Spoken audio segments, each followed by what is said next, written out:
നമ്മൾ ഈ കാണുന്നത് പ്രകൃതിയുടെ സംഹാര താണ്ഡവമാണ്. ഇത് നടക്കുന്നത് ആസാമിലാണ്. പാവപ്പെട്ട സാധുക്കളായ മനുഷ്യർ വസിക്കുന്ന ആസാം. ഈ പ്രകൃതിക്ഷോഭത്തിൽ സ്വന്തം വീടും സ്വന്തം കൃഷിയിടങ്ങളും ജീവിക്കാൻ അന്നവും നഷ്ടപ്പെട്ട പാവപ്പിടിച്ച സാധുക്കളായ ഈ മനുഷ്യർ ഒരു നേരത്തെ അന്നത്തിന് വേണ്ടി കേഴുകയാണ്.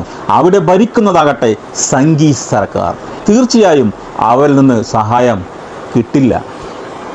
അതുമാത്രമല്ല, ക്രൂരമായി അവർ പരിഹസിക്കുകയും ചെയ്യും. അതിൻ്റെ ഒരു നേർക്കാഴ്ചയാണ് നിങ്ങൾ ഈ കാണുന്നത്.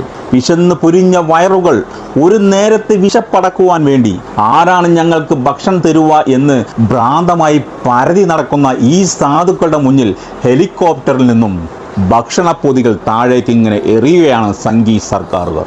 ആർത്തിയോടുകൂടി ഈ പാവപ്പെട്ട സാധു മനുഷ്യർ ഓടിച്ചെന്ന് ആ ഭക്ഷണപ്പൊതി പിടിച്ചു വലിച്ചുകൊണ്ട് തുറന്നു നോക്കിയപ്പോൾ നെട്ടിപ്പോയി. കണ്ടു നോക്കൂ നിങ്ങൾ. ആർത്തിയോട് ഭക്ഷിക്കാൻ കൈയിട്ട കയ്യിൽ തടഞ്ഞത് മാലിന്യ കൂമ്പാരം. മൃഗങ്ങൾക്ക് പോലും കരുണയുണ്ട്. എന്നാൽ സംഘി സർക്കാരുകാർക്ക് കരുണയില്ല എന്നുള്ള സത്യം നമ്മളിവിടെ ഓർക്കാതെ പോകരുത്.